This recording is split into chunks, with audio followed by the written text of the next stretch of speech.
Coloring the one page take 4 hours. Wow. And I have almost like 300 pages, so imagine that.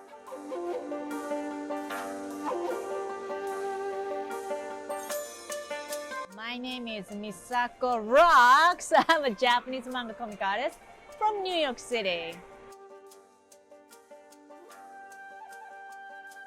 Well, ever since I was little, I wanted to move to America so badly because I grew up in a place, only rice field everywhere. So I never was seen foreigners in my life when I was a child.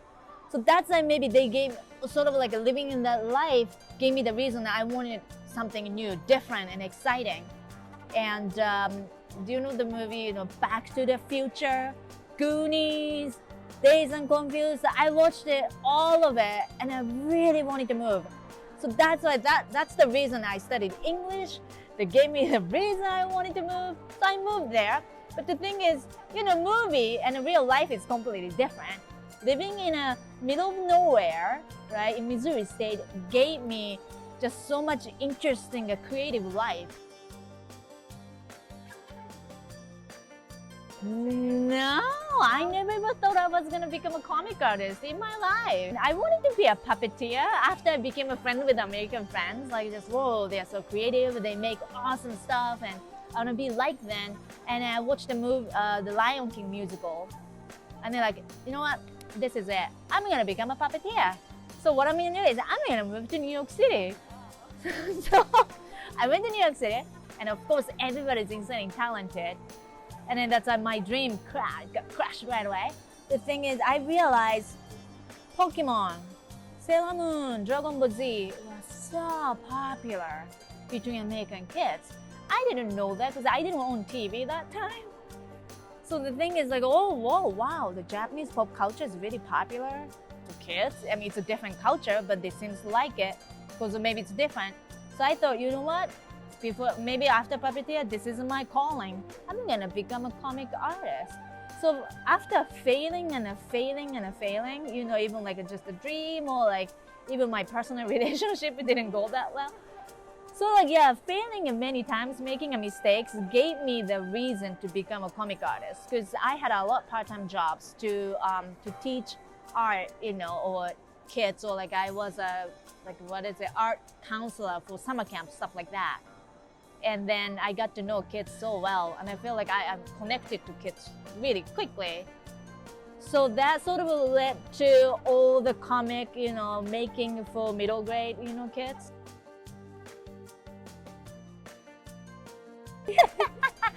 One page? Yeah. Okay, so this bounce back is a full color. Yeah. Coloring the one page takes 4 hours.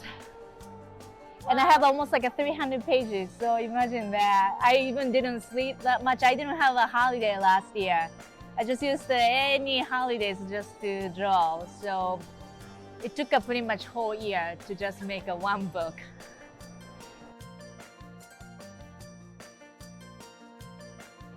I usually think story first. The thing is that I always use sort of like a real person or like a real person's experience as inspiration. That's like my upcoming graphic novel. It's called The Bounce Back. Right there. This one is based on my students' experience or life story, plus my life story too. And then I start thinking of a main character. What about sidekick characters? And maybe the family, stuff like that.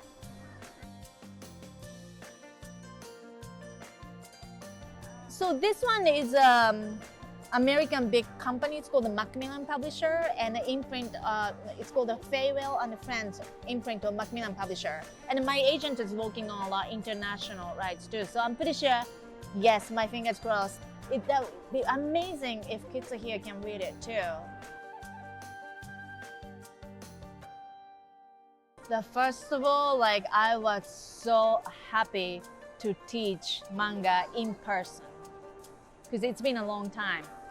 Well, since COVID happened, I switched my teaching platform to more online. Of course, it's working great, and it's fantastic. I got to know so many students from not just New York City, but I don't know, just being in person and teaching and then just seeing the kids right in front of me, their eyes get brightened and get passionate.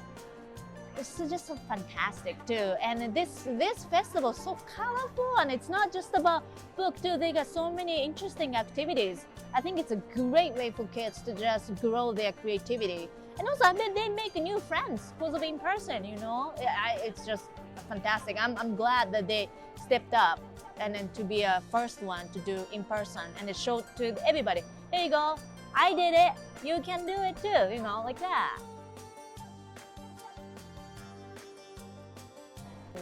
I guess since I lived in New York City so many years, and New York is filled with so many different kind of people, and then just walking on the even street, sometimes you see like, what are you wearing? You know, what is that fashion?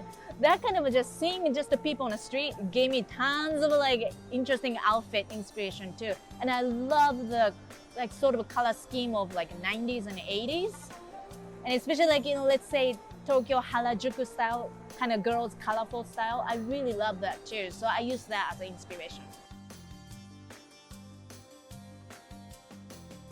Some point, I'm thinking me and my agent, we like to create a book more how to draw manga for younger kids. Because I noticed there are so many how to draw manga book, but not for younger kids.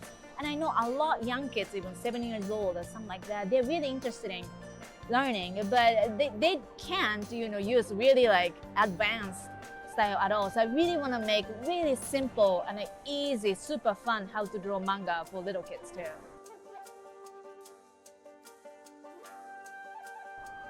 I think the reason, first of all, it's so different, but the style is really, I think it appeals like just kawaii. Oh, kawaii means cute in Japanese.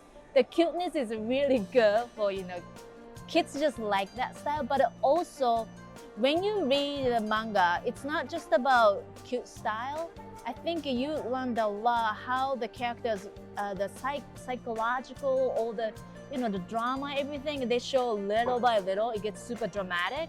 I think it's really new for maybe foreigners, because I noticed that like let's say superhero book or something, it's more like action and it's sort of more figure stuff like this. But the manga is not like that. It's more not about just the looks. It's more like a mentality kind of stuff. I think that really like attracted a lot of people.